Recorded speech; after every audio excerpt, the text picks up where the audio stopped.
But it's, again, it just tells the story of it's the evil and the ugliness of people's hearts these days is everywhere.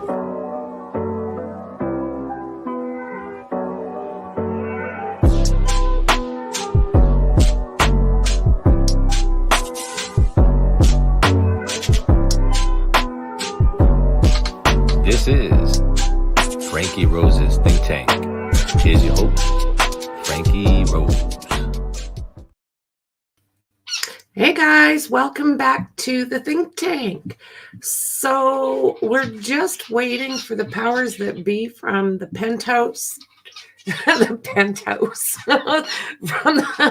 the Pentagon. But you know what? I had a question for you guys. Does this happen very often that the Pentagon gives briefings? Is this something that, because I have to say, I don't think I've seen it before. So I thought, oh, I'll ask you guys. You know better than I do. So, hey, Ruthie, good to see you. Dandy, Crispy, Pam. I think I seen Carrie up there. Mexi. Thank you, guys. Thank you for joining me. So, yeah, does the Pentagon, do they give briefings very often? Or does there have to be something going on? I've noticed that, like that White House speaker, she's on every single day. So unless something's going on, I don't really have any need to stream her. But I found that last guy kind of interesting. Oh, thank you, Crispy. Thank you. I appreciate it. So, yeah, do they do this? The guy that has given this, what is it, the state update, he doesn't say a lot. He talks in circles. So I hope we don't get more of that. Like, why even give an update if there isn't one?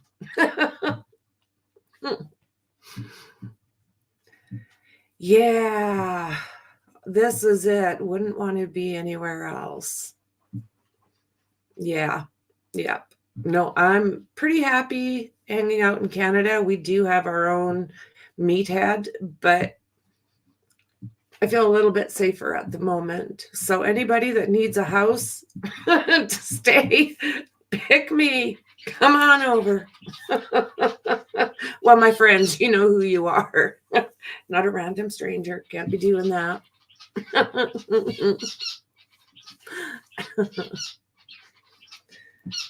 So yeah, is this normal, guys? Does this happen very often? Come on down, Ruthie. Come on down. Come hide in the mountains with us.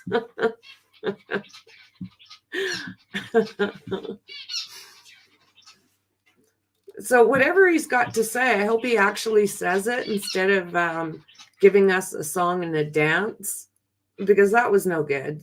That last guy. And not only did he not give much information, he's rude. Hello, Harley. Good to see you, friend. Yeah, I just don't know what to expect here.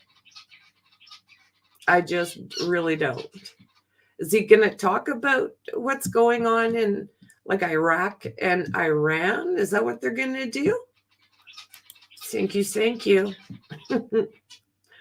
Or are they going to say, this is why we have no money and we'll have to call everybody back? I just hope that they all like kiss and make up, because it's ridiculous. You know. Come on, buddy. I want to hear what you have to say. I'm impatient when it comes to this kind of stuff.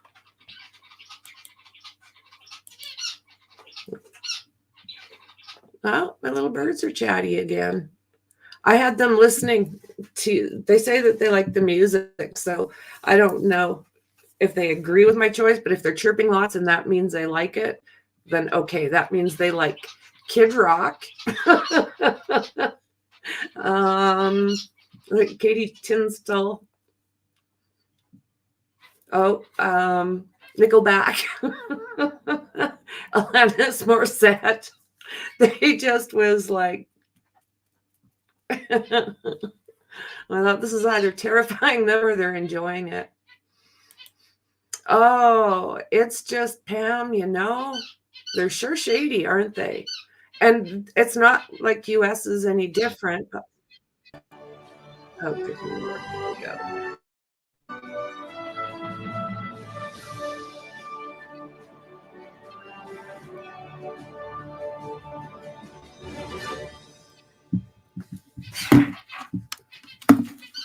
Coming up next, a live event.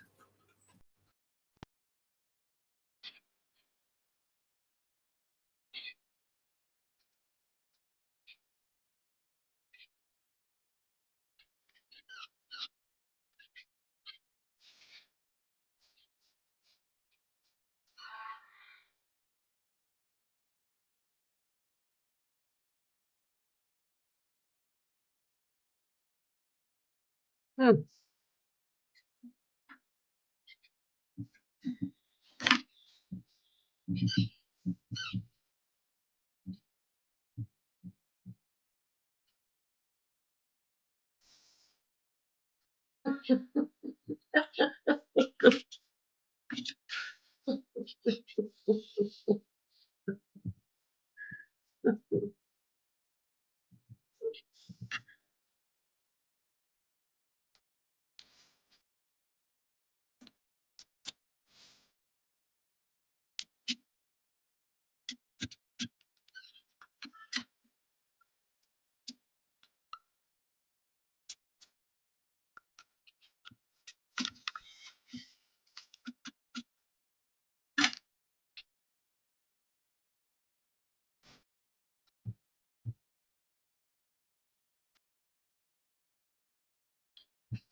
Hmm. Okay, well,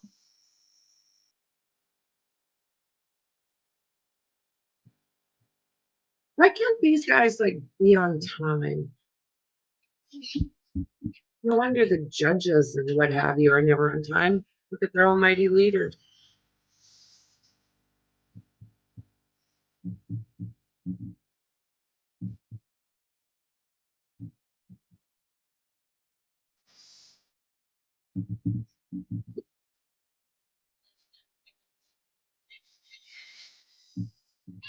Okay, does this mean someone's gonna be ready to talk? Come on, we're ready.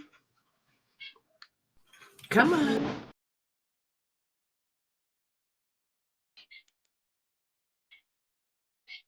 That it is.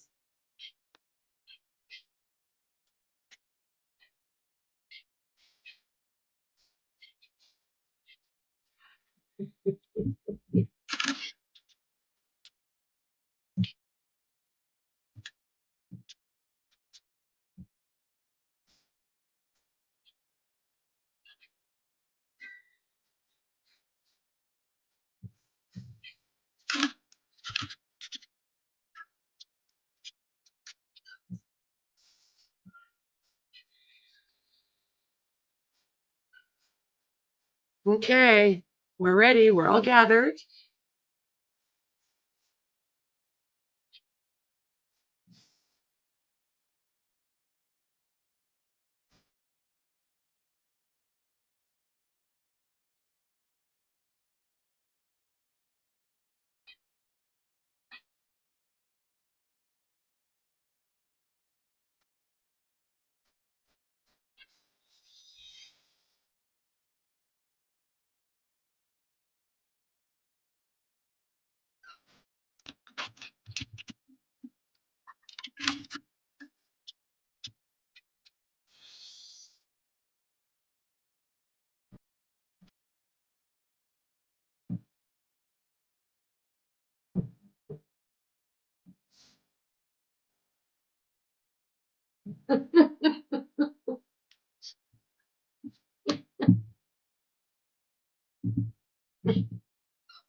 Okay, well, you guys, you got our attention. We're here. Let's do this thing. Let's do this thing. It does. Like Superman or something.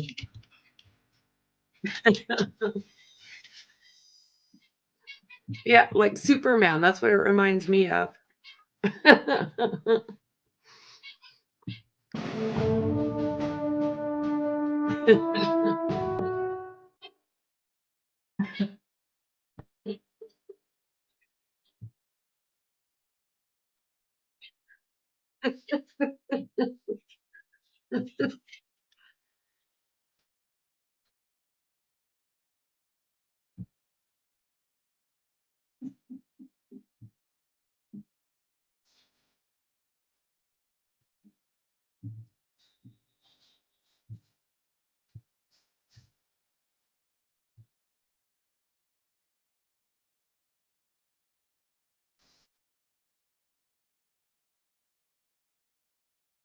I wonder what my yeah, chariots of fire. Very chariots of fire.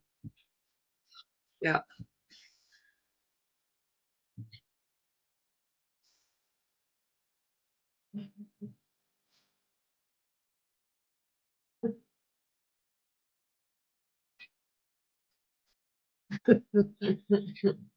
Run with the wind. Yep. Vivaldi. Wait.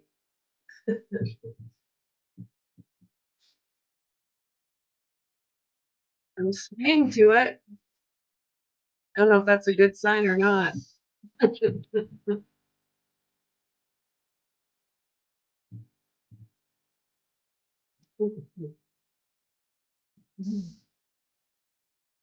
Okay, come on. We have questions. Lots of questions.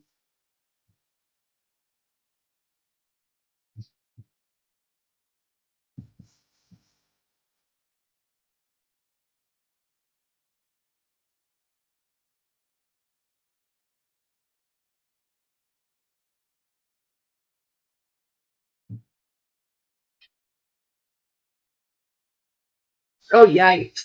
Maxie.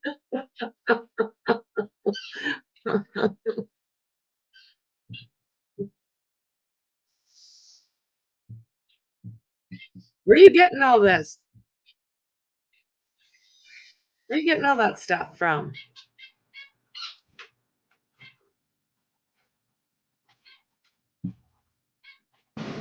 Yeah, I agree, Carrie. What?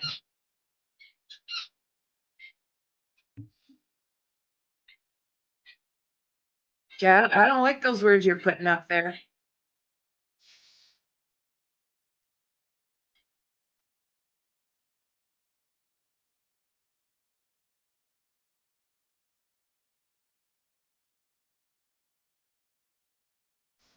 Okay.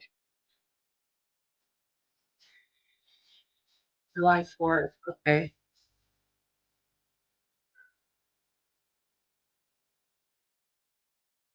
Gotcha. There you go.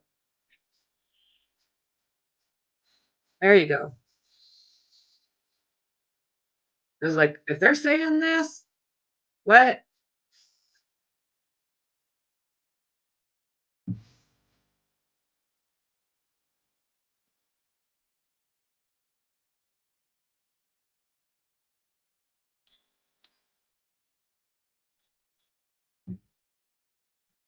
Okay. Feel much better.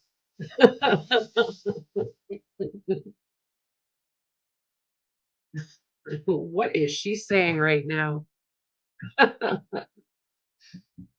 Okay, here we go. All right. Well, good afternoon, everyone. Just have a few items at the top, and then I'll get right to your questions. First, on a topic that I know all of you are following closely, the Department of Defense continues to closely monitor the situation in the Middle East. As you've heard Secretary Austin say, the U.S. remains intensely focused on de-escalating tensions in the region, while also remaining focused on securing a ceasefire as part of a hostage deal to bring all of the hostages home and to end the war in Gaza. During a phone call on Sunday to Israeli Defense Minister Yoav Gallant, the secretary reiterated the United States' commitment to take every possible step to defend Israel and noted the strengthening of U.S. military force posture and capabilities throughout the Middle East in light of escalating regional tensions. Reinforcing this commitment, Secretary Austin ordered the USS Abraham Lincoln Carrier Strike Group, equipped with F-35C fighters, to accelerate its transit to the Central Command area of responsibility, adding to the capabilities already provided by the USS Theodore Roosevelt Carrier Strike Group. Additionally, the Secretary ordered the USS Georgia guided missile submarine to the Central Command region.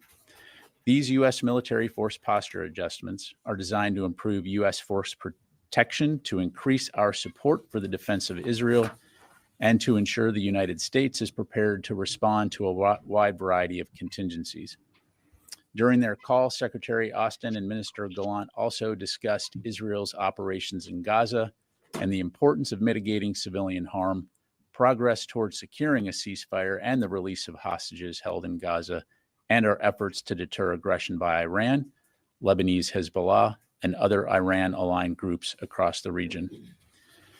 Switching gears, Secretary Austin hosted Brunei's Minister of Defense, Penin Halbi, here at the Pentagon earlier today. They discussed the defense partnership between our two nations and celebrated the finalization of key agreements to enhance logistics and security assistance. Both leaders emphasized their commitment to strengthening U.S.-Brunei ties and to supporting their shared vision of a free and open Indo-Pacific. A readout of the meeting will be posted to defense.gov later today. And finally, the department announced yesterday the launch of the DoD Housing Feedback System, an initiative designed to enhance transparency and accountability in DoD privatized military housing. The system opens an additional high-visibility communication channel for active duty service members and their authorized dependents living in privatized military housing to submit public feedback related to the condition of their current housing unit and to receive a response from their privatized landlord. The system is intended to augment, not replace, existing processes for submitting maintenance work order requests. Privatized military housing residents should continue to submit work order requests through their community's property manager or other regular channels to receive corrective action for maintenance issues. The Department of Defense has a moral obligation to ensure that the spaces where our service members and their families live are healthy, functional, and resilient. This new feedback system is a critical step to ensuring transparent and timely responses to occupants' concerns and aligns with Secretary Austin's priority to take care of our people. And with that, I'd be happy to take your questions. We'll start with Associated Press, Lita. Thank you, Pat. Can you give us a quick update on the injuries in Syria? There weren't a lot of details initially. I was sort of hoping you had a bit more detail on numbers and extent of the injuries. And then I have a couple little on your Middle East update. Sure. As you know, as we highlighted earlier, there were ongoing medical evaluations after that attack. Following the attack, out of an abundance of caution, 8 service members were transported to a separate location for further assessment and evaluation. All 8 received treatment for TBI and smoke inhalation. 3 of those service members have returned to duty while the others remain under observation. But according to CENTCOM, none of the injuries are life-threatening. Okay. And then just on your Middle East update, can you tell us if the F-A-18s have returned to the carrier now that the F-22s are in place? And does the Secretary intend to keep 2 carriers? I know this has been asked. I didn't know if maybe you had a more firm answer on that. Keep 2 carriers in the region for any extended period of time. Yeah, I don't have any specific updates that I'm able to share right now, Lita, in terms of the locations of the F-18s. As you know, they are in theater, obviously, as part of the Theodore Roosevelt Strike Group. Certainly we'll keep you updated on that. In terms of the ABE coming into the AOR, I'm just not going to be able to get into timelines in terms of potential overlap. Again, as we've highlighted, the Secretary has ordered that carrier to accelerate to get to the CENTCOM AOR, and it will add to the capabilities that we have in the region. Right. I think there's just a little bit of confusion on the word accelerate also. I mean, it goes at a certain speed. Is he cutting out a port call, or is he asking it to somehow go faster? It's going to move, with all haste to get to the AOR, again, to provide this additional capability and capacity. Okay. Lucas, welcome to the briefing room. Thank you, General Ryder. Appreciate that. Under what circumstances would U.S. forces launch an attack on Iran? So look, our focus is on de-escalating the situation. We have put these additional capabilities into the region to enable us, as I highlighted, to protect our forces, but also to support the defense of Israel should it be attacked. I'm not going to speculate or get into hypotheticals on when and if Iran launches an attack or one of their proxies launches an attack. Their public comments have been very clear, so we need to take those seriously. But our focus is on de-escalating tensions, working on enabling that ceasefire and getting these hostages returned home. But isn't it important at this critical time in history that you send a very clear signal to Iran that if they launch a major attack on Israel and or its proxies, U.S. military will attack Iran? Don't you need to send a clear signal about what Iran, if they do it, if they cross it, you will attack them? I think we are sending an extremely clear signal, which is that we are going to support the defense of Israel as evidenced by the capabilities that, one, we already retained in the region, and two, the additional capabilities that were flowing into the CENTCOM and EUCOM AOR. Real quick on Lincoln. The Secretary has ordered Lincoln to the Middle East twice now in over 10 days. The first time was 2 days after the Hamas leader was killed outside in Tehran. The second time was on Sunday, as you mentioned. Where was the sense of urgency for Lincoln to get to the Middle East? Lincoln was just doing an exercise with the Italian Navy on Friday. If it was so urgent for Lincoln to get to the Middle East, why did you need the second set of orders? Well, Lucas, as a former naval officer yourself, you understand the complexities and intricacies associated with managements of large fleets around the world. And the bottom line is, again, as evidenced by the capabilities that we are surging into the region, we will have a variety of capacity and capability to respond to various contingencies. Again, the focus is on de-escalating the situation, protecting our forces, and supporting the defense of Israel. And we'll continue. And this is not a Lucas Tomlinson press conference, so I'm going to go over to Idris. If you do this, launch this major attack, the U.S. military will strike back. Why can't you just clearly say that? I think we've been very clear that we're going to support the defense of Israel, and I'm not going to speculate about potential future attacks by Iran. Idris. Just a request first. I think Task and Purpose had an interview with General Bowell, OIR commander. If it would be possible to get him in the briefing room, or maybe General Kurla, to sort of talk about the force posture adjustment, I think that'd be We've got to get the T-walls set up, though, first before we can do that. So, yeah. Just on the Lincoln, though, was there a written order given to the crew of the Lincoln regarding the latest ordering or accelerating? Look, I'm not going to get into the specifics of how the Department of Defense transmit orders to its units. The bottom line is the Secretary has ordered the USS Abraham Lincoln Carrier Strike Group to accelerate its deployment to the CENTCOM AOR, and I'm just going to leave it at that. I think what we're confused about is, what does that mean? Because if you give an order saying going somewhere, presumably they're going as fast as they can. And what it sounds like is maybe this was more public messaging than an actual legitimate military order. It's a legitimate military order, and it's accelerating on its mission to get to the CENTCOM AOR. And again, I'm not going to get into the in-between of when the initial order was given and what they may or may not have been doing in between then, other than to say, again, I think you need to take a step back and look at what we're attempting to do here, which is to de-escalate tensions in the region, ensure that our commanders that are in the region have the capabilities and capacity to respond to a variety of threats. Actually say it is now going to arrive in CENTCOM earlier than it was previously. Yeah, I'm not going to get into the specifics of the deployment timelines. Like the confusion it's causing, right? It's not confusing to me. It's accelerating. So, yes, sir. Thank you, General. Would it be a fair assessment to say that Israel cannot defend itself on its own, and that's why they need the U.S. military support in the region against Iran and its proxies? Well, the U.S. and Israel have shared a long-standing security relationship, and we've been very clear, even before October 7, on the U.S. support for Israel, supporting its qualitative military edge, but also post-October 7 have been very, very clear in terms of our ironclad support for the defense of Israel. And so, as you saw on April 13, when Iran conducted its unprecedented attack, the United States, true to its word, supported the defense of Israel.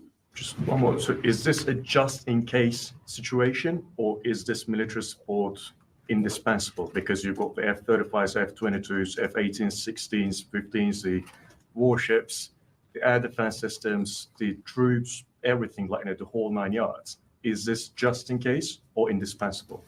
Well, again, I'd go back to what I said at the top. And I think it's important not to look at the individual parts, but look at what it is that we're trying to do here, which is deter a wider regional conflict, prevent a regional war in a very tense Middle East, with Iran threatening to retaliate and to use potentially overwhelming force. And we, again, have been very clear in our commitment to aid in the defense of Israel. No one wants to see escalation. No one wants to see a wider regional conflict. So, hopefully we don't find ourselves in a situation of having to employ those capabilities. But if we need to in the defense of Israel, we will. And so just leave it there. Charlie. Yes. Whatever term we want to use in terms of accelerating, it's still going to take a while, 7 to 10 days. I know you want to talk about timelines, but perhaps more urgently, and something that's already in the neighborhood, is the submarine. The fact that it was announced, what does it bring to this fight? It's a nuclear powered guided missile submarine, provides, again, additional capabilities to the commanders, the U.S. commanders in the region, in terms of not only supporting the defense of Israel, but also protecting our forces. And again, the message here is deterring potential aggression. It's not unprecedented that we will highlight the movement of submarines. But again, it's important to look at this in the context of the broader U.S. military force posture in the region, which is to help protect our forces, support the defense of Israel, and again, deter aggression and aim to de-escalate the situation. Capable of carrying as many as 175 Tomahawk cruise missiles? Look, the United States military is the most powerful in the world. We have these capabilities. And again, I'm not going to belabor the point, but the goal here is to de-escalate the situation and ensure that we can support the defense of Israel should we need to do that. Janie. Thank you, General. 2 questions. On the establishment of the strategic command, does the Pentagon support the completion of the establishment of the South Korean military strategic command? And I have another. And can we expect the establishment of the U.S. ROK, integrated strategic command? Well, certainly that's a decision for the Republic of Korea to make, to determine whether or not they stand up a strategic command. As it relates to that new organization, as I understand it, it will primarily interact with U.S. Forces Korea, which is how the U.S. military interacts with the Republic of Korea. But as you know, we are close allies, and we will continue to work together very closely when it comes to the defense of the peninsula and broader regional security and stability throughout the Indo-Pacific. One more. North Korea attended Russia's advanced weapons exhibition, and Iran and China also are participating in this exhibition. What are your concerns about the expansion of arms cooperation between North Korea and Russia, and the cooperation between Iran and China with Russia? Well, look, I'm not going to comment on the weapons expo per se, but we, again, closely monitor these relationships and do have concerns, particularly as it relates to Russia, as it seeks to procure arms and munitions from these countries to support its war against Ukraine. So it's something that we're going to continue to keep a close eye on. Yes, sir. Yeah. Thank you, General. 2 questions on Syria. There were reports about a drone attack on the Iranian-backed groups in Syria, which a war monitor reported that 5 members of this pro-Iranian militia killed in Deir al-Sur this Sunday. Were the U.S. engaged in this? I don't have anything on that. On the same issue, I'm sure you're following the conflicts between Syrian Democratic Forces and the Iranian-backed groups in Syria. So what's the Pentagon position on this? What's your comment on that? And does the U.S. gives any support to the Syrian Democratic Forces in their fight against the Iranian-backed groups in Syria? Look, the U.S. Forces that are in Syria, and our focus in Syria is on the enduring defeat of ISIS, and that will continue to remain our focus. As you know, the SDF have been good partners in that fight, essential partners in that fight, and that continues to be the basis for our relationship and our cooperation with the SDF. Their fight with the Iranian-backed groups in Syria, they derailed their focus on the ISIS mission. So do you concern when the Syrian regime forces and also the Iranian-backed forces are fighting with your partners, this will affect your mission in Syria? Well, look, I mean, Syria, given the fact that much of it is essentially considered ungoverned space, for many years now, which is what has enabled groups like ISIS to foment, continues to be a challenge. But the U.S. presence in Syria and our focus in Syria is on the enduring defeat of ISIS. And so that will continue to remain our focus. Let me go back to Joe. Thank you, General Reiser. When you say we're moving assets to the region to defend Israel, could you explain to us that using the term defend Israel, does it mean like the mission or the U.S. role in the region would be intercepting the incoming missiles or maybe taking offensive actions? Could you emphasize on that? Yeah, look, it hasn't changed since Hamas's attack on October 7th in terms of the role that the United States has played in supporting the defense of Israel. The United States is not looking to engage in offensive operations and again, potentially spark a wider regional conflict. Our focus is on de-escalating tensions, and that's been a focus ever since Hamas brutally killed 1,200 Israeli citizens and took over 250 hostages. And so we will continue to stay very focused on that. But as what you saw on April 13th, when Iran conducted its missile and drone attack against Israel, demonstrated the types of activities that Iran is considering. And we've been very clear that our support for the defense of Israel will be ironclad. And so we need to be prepared to respond to a variety of contingencies, which requires a variety of capabilities. And because the United States military possesses those types of capabilities, and more importantly, our service members are the best in the world, we will continue to stay focused on not only, again, protecting our forces, but supporting our commitment to help in the defense of Israel.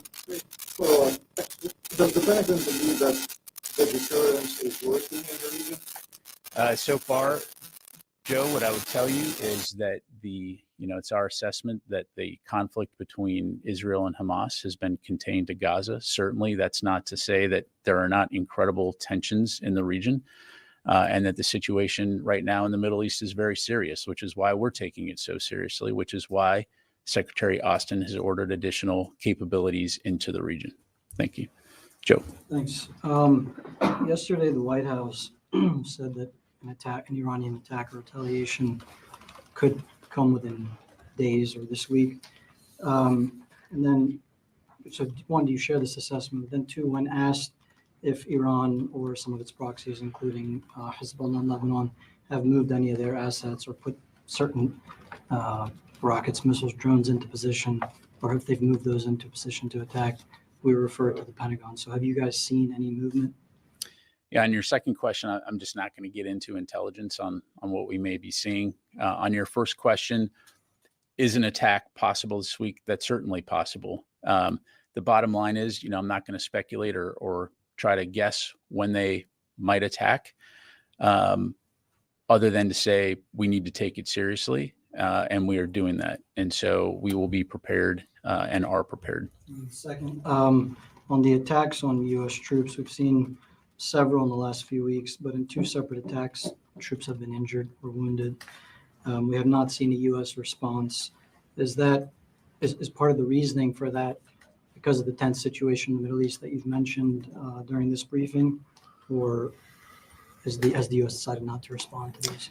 Yeah, look, I'll repeat what Secretary Austin said during his press briefing last week, which is that we won't tolerate attacks against our forces and we'll take all necessary steps to protect our forces. But in terms of a response, as always, we will respond in a time and manner of our choosing. And I'll just leave it at that.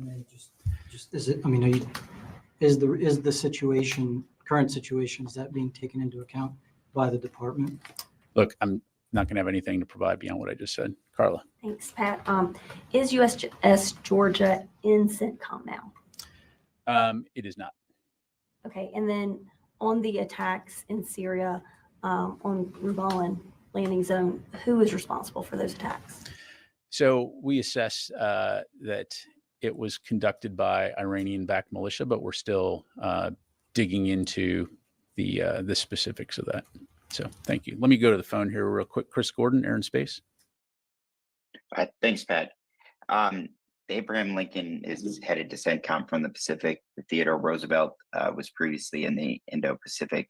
The flare-up in the Middle East has now gone on in some form for most of a year. Is the DoD appropriately postured for tensions in the Pacific and the Middle East over the long term? Thank you. Yeah, thanks, Chris. The bottom line is yes. The thing about the U.S. military, as you're seeing this week, is that we have the ability to surge forces and capabilities to where we need them when we need them. The Indo-Pacific Command continues to be our priority theater, and that is indicative of the number of forces that we have that are located within the region. And so, again, we're going to move forces where we need them when we need them. But I can tell you and be rest assured that the Indo-Pacific has a significant number of U.S. forces to support our commitments toward that end. Thank you. Let me go to Heather, USNI. A similar question, but focus on the Middle East. With the fact that the TR is going to take at least probably around 2 weeks to get to the Middle East, does the United States feel confident with the amount of resources that they have in the Middle East if Iran were to attack before TR gets there? Do you mean the Abraham? Sorry. Yes, Abraham. I mean, again, we already maintain a significant amount of capabilities within the U.S. Central Command and European Command regions. And so these additive capabilities will just make that more robust. Okay, let me come back to the room. Warren. Why isn't the USS Georgia in CENTCOM yet? It was in the Med, so it's certainly within range to have gotten to CENTCOM already. I'm not going to get into the specifics of its location and timelines. Again, it has been ordered to the Central Command area of responsibility. Sir. Thank you so much, General. I have a question on Afghanistan. In 2 days from now, it's going to be the 3rd anniversary of a U.S. complete withdrawal from Afghanistan and the fall of a previous government. General, what is the assessment of Pentagon after 3 years over Afghanistan? Is the ISIS-K and also the Taliban or some faction of the Taliban like Haqqanis are a threat to the national security of the United States or not? So just to make sure I clarify, you're asking about the terrorist threat emanating from Afghanistan? Well, it's definitely something that we continue to keep a close eye on. You have various terrorist groups which operate in and around Afghanistan, to include ISIS-K. And so we maintain a variety of capabilities to include over-the-horizon capabilities should we need to do that. But I think most importantly is we'll continue to work with our partners in the region when it comes to addressing terrorism through our mutual counterterrorism efforts. One Iran question. So the Israeli officials said that they will attack inside Iran if Iran does any retaliate any form and way. So does the United States support that the Israeli will attack inside Iran if Iran does anything? Well, look, again, I don't want to get into hypotheticals at this stage. Right now, our focus is on de-escalating tensions in the region. So Any progress on de-escalating? there hasn't been a conflict yet. So we'll stay after it. All right, sir. The counterterrorism chief of United Nations said that Europe is facing a big threat from ISIS-K. He also mentioned that the same group was involved in terrorizing the Taylor Swift concerts in Vienna last week. All these terrorists are based in Afghanistan. Is it a concern because they're also involved in the attacks on Pakistani security forces? What kind of measures are being taken to prevent the expansion of this terror group? Yeah, well, I mean, as evidenced by the global coalition to defeat ISIS, it does remain a threat. And you've seen the United States work very closely with many nations around the world to address ISIS, whether it's in Europe, Asia, and also, as you know, you've seen in Iraq and Syria. And there's also manifestations of ISIS in the African continent. So we'll continue to work with our partners and allies around the world to address the ISIS threat wherever we see it. Pakistani security forces arrested the senior Al-Qaeda leader, recently moved from Afghanistan to Pakistan. Pakistani investigators claimed that this terrorist was a close associate of its founder, Osama bin Laden. Is it a concern that Al-Qaeda is also gaining strength in Afghanistan? Al-Qaeda, as you know, has been greatly diminished over the years, but is not gone. And so, again, similarly to ISIS-K and other groups that present a potential security threat to the United States and our allies and partners, will continue to stay very focused on addressing that threat. We take just another one from the phone here. Jared from Al Monitor. Hi, Pat. Seems Iran and Hezbollah, if they are going to, to stage a retaliation, they obviously haven't done so yet. Wondering if you can attribute that to anything. I mean, does the department have any reason to believe that this is a part of their retaliation, or that the plus-ups of assets, U.S. assets in the region, may be causing some second thoughts there? Thanks. Yeah, thanks, Jared. I mean, that's really a question for Iran to answer. I can tell you again what our focus is and on what we're doing, and it's working very hard with our partners in the interagency and our regional partners to de-escalate the situation and deter potential aggression. Okay, take a couple more. Let me get to Louis. Thank you. Blast from the past here, J-Lot's question. There was some aid that was awaiting transport into the Gaza area before the J-Lot's mission ended. Maybe I'm premature in saying it's ended. Has that aid been delivered, and what is the status of the coordination cell if that is the case? So what I'm tracking, Louis, right now is that the motor vessel Cape Trinity has approximately 6 million pounds of aid on it, currently in Cyprus, awaiting movement to Ashdod. So that, as we've said before, that that vessel or some of those vessels would participate in helping to deliver some of the final aid from Cyprus into Israel en route to Gaza. So does that mean that there is more aid still in Cyprus, No. or is this it? No, this is the my last. my understanding is that it. Now, of course, I would commend you to talk to USAID about the broader humanitarian aid deliveries, but as I understand it, that's the remainder of the aid. And then what happens now with the U.S. coordination cell under General Frank that was there? Does it still remain active? Will it continue to enable a different kind of maritime corridor? Yeah, so my understanding is that CENTCOM will continue to support in an advisory capacity some of the best practices that were developed during the JLOTS operation, to include the Convoy Management Board as a way to help ensure that things are being moved. But certainly from a DoD U.S. military standpoint, I mean, the vast majority of that has now relocated or is in the process of relocating to the States because, of course, JLOTS has stood down. Okay, thanks. Let me try to get to a couple other folks here that I haven't got to. Jim. General, just a quick question on Ukraine. Can you give a laydown on what the U.S. thinking is on the offensive that the Ukrainians have launched? And do you think is that meant to be a permanent sort of operation, or is that a raid? Yeah, Jim. So on that, I mean, that's really something for the Ukrainians to talk to. I'd refer you to them to talk about their operations. You know, we are in contact with our Ukrainian counterparts to get additional details in terms of their objectives as it relates to their operation. But I don't have anything beyond that. Thanks, sir. Thank you, General Park. So on an al-Assad airbase in Iraq, as you know, the base has been targeted multiple times by Iranian proxies since last year and resulted in like damages and harm to U.S. personnel.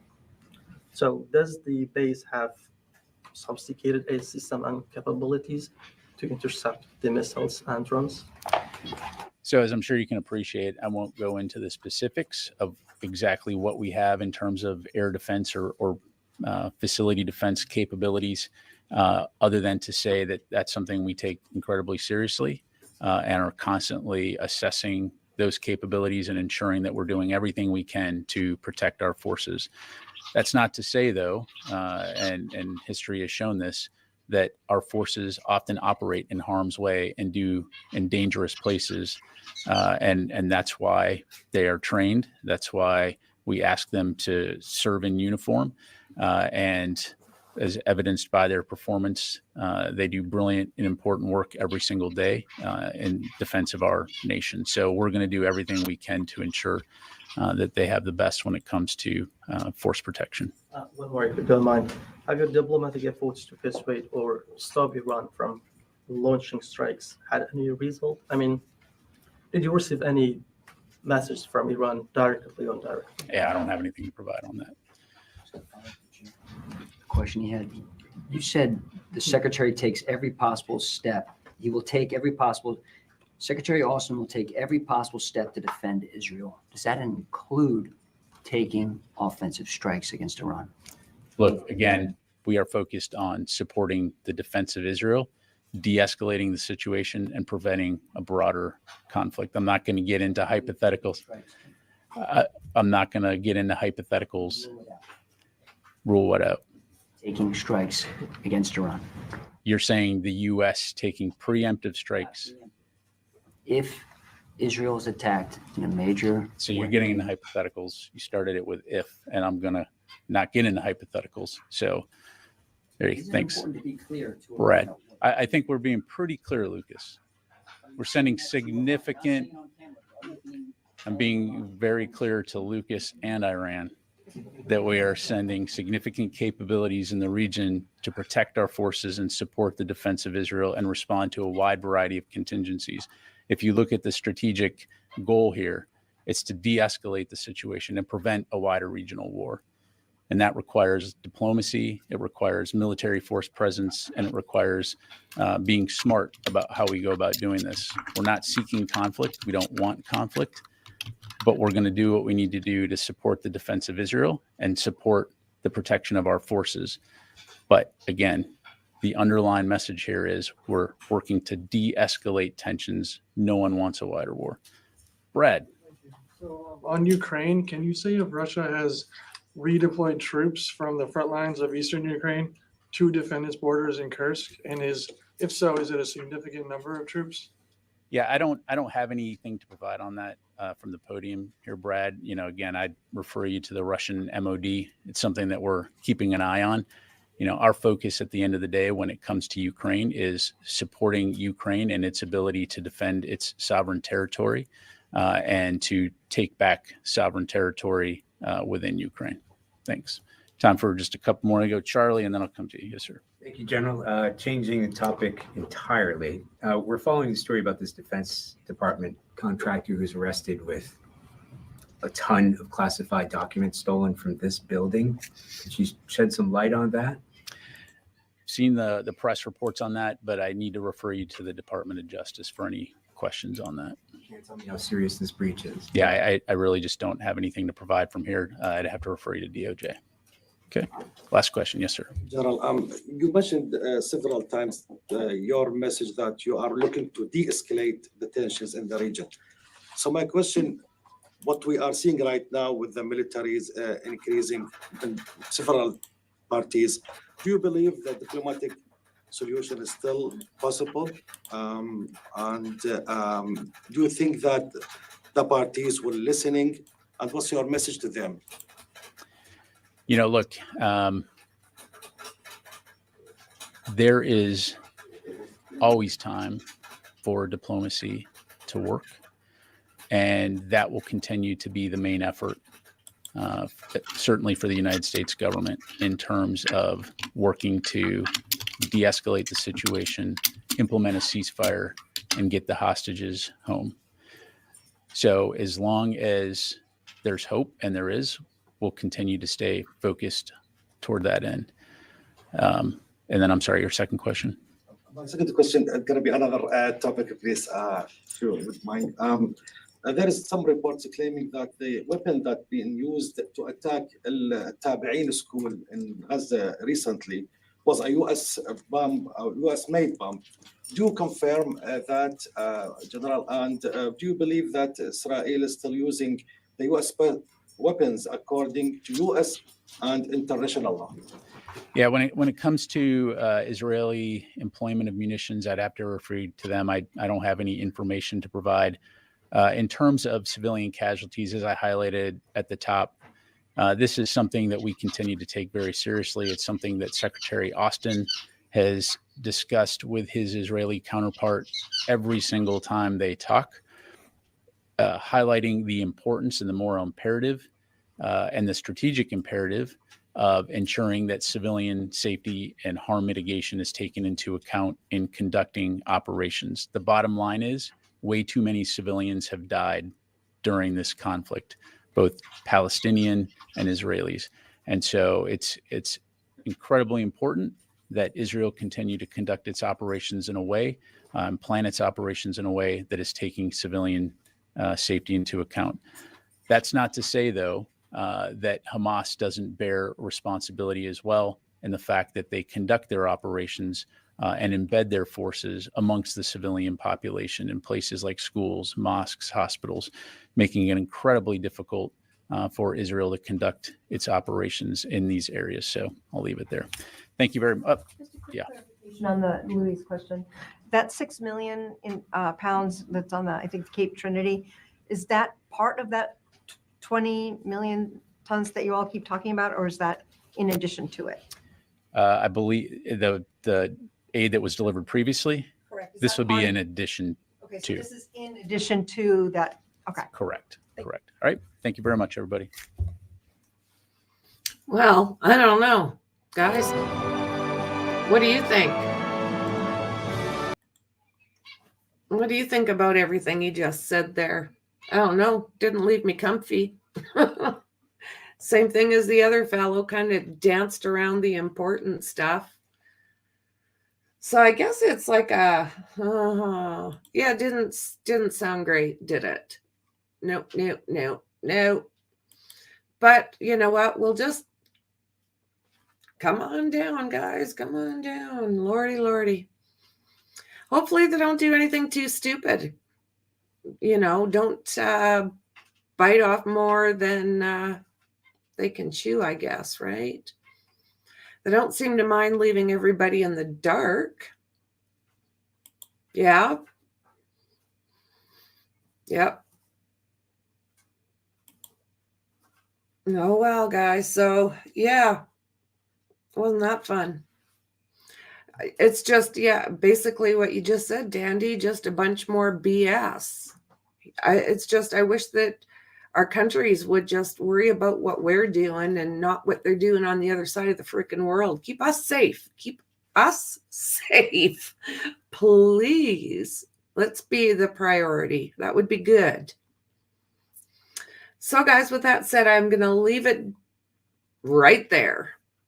I don't have...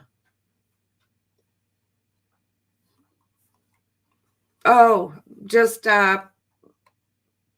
personal stuff was on there, Maxie. Not anything big. But thank you for noticing that. You're awesome. Yeah, that's it. More information that's not really information. That's about it.